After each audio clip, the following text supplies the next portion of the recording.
ಕನ್ನಡದ ನಂಬರ್ 1 ದಿನಪತ್ರಿಕೆ ವಿಜಯವಾಣಿಯಲ್ಲಿ ಪ್ರಕಟವಾಗಿರುವ ಈ ದಿನದ ಮಹತ್ವದ ಸುದ್ದಿಗಳನ್ನೊಮ್ಮೆ ನೋಡಿ ಬರೋಣ.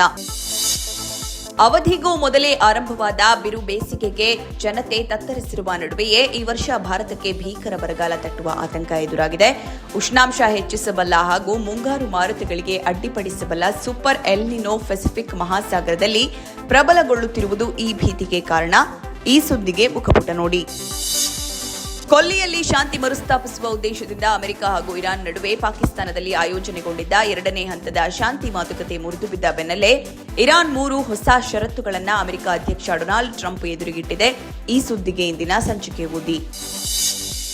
ಸರ್ಕಾರಿ ವ್ಯವಸ್ಥೆಯಲ್ಲೇ ಅಪರೂಪ ಎಂಬಂತೆ ಕಂದಾಯ ಇಲಾಖೆಯು ವರ್ಗಾವಣೆ ಪ್ರಕ್ರಿಯೆಯಲ್ಲಿ ಹೊಸ ಪ್ರಯೋಗಕ್ಕೆ ಒಡ್ಡಿಕೊಳ್ತಾ ಇದೆ. ಅತಿ ಕಡಿಮೆ ಪ್ರಕರಣ ಅಥವಾ ಆರೋಪ ಎದುರಿಸುತ್ತಿರುವ ಅಧಿಕಾರಿ ಸಿಬ್ಬಂದಿಗೆ ಪ್ರಾಧಾನ್ಯ ನೀಡಲು ಉದ್ದೇಶಿಸಿದೆ. ಈ ಸುದ್ದಿಗೆ ವಿಜಯವಾಣಿ ಓದಿ. ಮಂಗಳೂರಿನಲ್ಲಿ ಆಟೋ ರಿಕ್ಷಾದಲ್ಲಿ ಸಂಭವಿಸಿದ್ದ ಕುಕ್ಕರ್ ಬಾಂಬ್ ಸ್ಫೋಟ ಪ್ರಕರಣದ ಅಪರಾಧಿ ಮೊಹಮ್ಮದ್ ಶಾರಿಕ್ಗೆ ಬೆಂಗಳೂರಿನ ರಾಷ್ಟ್ರೀಯ ತನಿಖಾ ಸಂಸ್ಥೆಯ ವಿಶೇಷ ನ್ಯಾಯಾಲಯ 10 ವರ್ಷಗಳ ಜೈಲು ಶಿಕ್ಷೆ ಹಾಗೂ 94,000 ರೂಪಾಯಿ ದಂಡ ವಿಧಿಸಿದೆ. ಈ ಸುದ್ದಿಗೆ ಇಂದಿನ ಸಂಚಿಕೆ ಓದಿ. ರಾಜ್ಯ ಕಾಂಗ್ರೆಸ್ನಲ್ಲಿ ರಾಜಕೀಯ ಚಟುವಟಿಕೆಗಳು ಗರಿಗೆದರಿದ್ದು ಎಲ್ಲರ ದೃಷ್ಟಿ ದೆಹಲಿಯತ್ತ ನೆಟ್ಟಿದೆ. ಪಂಚರಾಜ್ಯಗಳ ವಿಧಾನಸಭಾ ಚುನಾವಣೆ ಫಲಿತಾಂಶ ಹೊರಬೀಳುತ್ತಿದ್ದಂತೆಯೇ ರಾಜ್ಯ ಕಾಂಗ್ರೆಸ್ನಲ್ಲಿ ಮಹತ್ವದ ಬೆಳವಣಿಗೆಗಳು ನಡೆಯುವ ಸಾಧ್ಯತೆ ದಟ್ಟವಾಗಿದೆ. ಈ ಸುದ್ದಿಗೆ ಸಮಸ್ತ ಕರ್ನಾಟಕ ಪುಟ ನೋಡಿ. ರಾಘವ್ ಚಡ್ಡಾ ನೇತೃತ್ವದ 7 ಸದಸ್ಯರು ಆಮ್ ಆದ್ಮಿ ಪಕ್ಷ ತೊರೆದು ಬಿಜೆಪಿ ಸೇರ್ಪಡೆಗೊಂಡ ಬೆನ್ನಲ್ಲೇ ರಾಜ್ಯಸಭೆಯ ಬಿಜೆಪಿ ಸದಸ್ಯರ ಸಂಖ್ಯೆ 113ಕ್ಕೆ ಏರಿಕೆಯಾಗಿದೆ. ಆಪ್ ತೊರೆದು ಬಂದ ಎಲ್ಲ 7 ಸದಸ್ಯರು ಬಿಜೆಪಿಯಲ್ಲಿ ವಿಲೀನಗೊಂಡಿದ್ದರು. ಇದನ್ನು ಅಂಗೀಕರಿಸಿರುವುದಾಗಿ ರಾಜ್ಯಸಭಾಧ್ಯಕ್ಷ ಉಪರಾಷ್ಟ್ರಪತಿ ಸಿಪಿ ರಾಧಾಕೃಷ್ಣನ್ ಪ್ರಕಟಿಸಿದ್ದಾರೆ. ಇದರಿಂದಾಗಿ ರಾಜ್ಯಸಭೆಯಲ್ಲಿ ಆಪ್ ಸದಸ್ಯರ ಬಲ 10ರಿಂದ 3ಕ್ಕೆ ಇಳಿಕೆಯಾಗಿದೆ. ಇದೇ ಹೊತ್ತಲ್ಲಿ ಮೇಲ್ಮನೆಯಲ್ಲಿ 3/2 ಬಹುಮತದತ್ತ ಎನ್ಡಿಎ ದಾಪುಗಾಲು ಇಟ್ಟಿದೆ. ಮಹಿಳಾ ಮೀಸಲು ಮಸೂದೆ ಅಂಗೀಕಾರದ ಕೇಂದ್ರದ ಪ್ರಯತ್ನಕ್ಕೆ ಈ ಬೆಳವಣಿಗೆ ಶಕ್ತಿ ತುಂಬಿದೆ. ಈ ಸುದ್ದಿಗೆ ದೇಶ ವಿದೇಶ ಪುಟ ನೋಡಿ.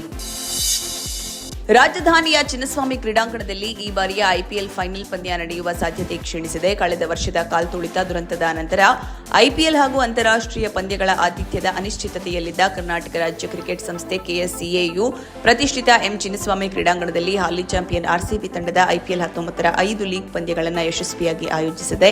ಆದರೆ ಉಚಿತ ಟಿಕೆಟ್ ಕಿರಿಕಿರಿ ಮತ್ತು ಕ್ರೀಡಾಂಗಣದ ಆಸನ ಸಾಮರ್ಥ್ಯ ಕಡಿಮೆ ಇರುವ ಕಾರಣಗಳಿಂದ ಮೇ 31ರ ಐಪಿಎಲ್ ಫೈನಲ್ ಪಂದ್ಯದ ಆತಿಥ್ಯ ಅವಕಾಶ ಕೈತಪ್ಪುವ ಸಾಧ್ಯತೆ ಇದೆ ಎನ್ನಲಾಗಿದೆ. ಈ ಸುದ್ದಿಗೆ ಕ್ರೀಡಾಪುಟ ನೋಡಿ.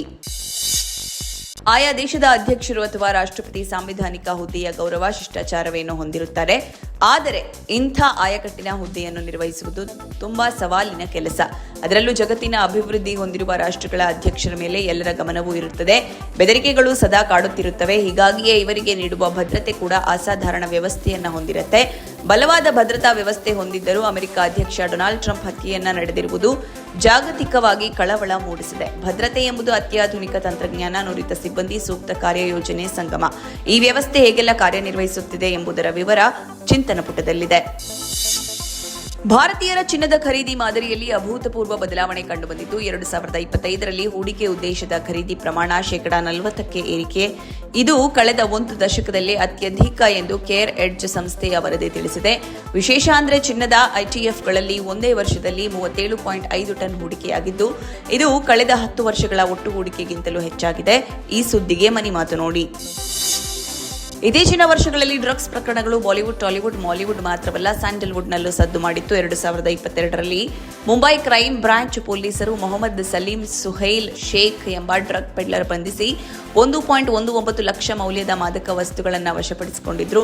ಬಂಧಿತ ಶ್ರದ್ಧಾ ಕಪೂರ್, ನೋರಾ ಫತೇಹಿ, ಸಿದ್ಧಾಂತ್ ಕಪೂರ್, ಜೀಶಾನ ಸಿದ್ದಿಕಿ ಸೇರಿ ಹಲವು ಹೆಸರುಗಳನ್ನು ತಿಳಿಸಿದ್ದ. ಆತ ನೀಡಿದ ಮಾಹಿತಿಯ ಮೇಲೆ ತನಿಖೆ ಮುಂದುವರೆಸಿದ್ದ ಪೊಲೀಸರು ಕಳೆದ ವರ್ಷ ಶ್ರದ್ಧಾ ಮತ್ತು ನೋರಾರನ್ನ ವಿಚಾರಣೆಗೆ ಒಳಪಡಿಸಿದ್ದರು. ಇದೀಗ ತಾರೆಯರು ಮಾದಕ ವಸ್ತು ಸೇವಿಸಿರುವ ಅಥವಾ ಪೆಡ್ಲಿಂಗ್ ಮಾಡಿರುವ ಯಾವುದೇ ಸಾಕ್ಷಿ ದೊರೆಯದ ಕಾರಣ ಅವರನ್ನ ಪ್ರಕರಣದಿಂದ ಕೈಬಿಡಲು ಮುಂಬೈ ಪೊಲೀಸರು ನಿರ್ಧರಿಸಿದ್ದಾರೆ ಎನ್ನಲಾಗಿದೆ. ಈ ಸುದ್ದಿಗೆ ಉಲ್ಲಾಸ ಪುಟ ನೋಡಿ. ಇವಿಷ್ಟೇ ಅಲ್ಲ, ಮುಂಜಾನೆ ಮಾತು, ಅಂತರಂಗ, ಭವಿಷ್ಯ, ಮನೋವಿಕಾಸದ ಕಾಲಂಗಳು, ಕ್ರೀಡೆ, ಸಿನಿಮಾ, ದೇಶ ವಿದೇಶಗಳ ಭರಪೂರ ಸುದ್ದಿಗಳ ವಿಶೇಷಗಳಿಗಾಗಿ ವಿಜಯವಾಣಿ ಓದಿ.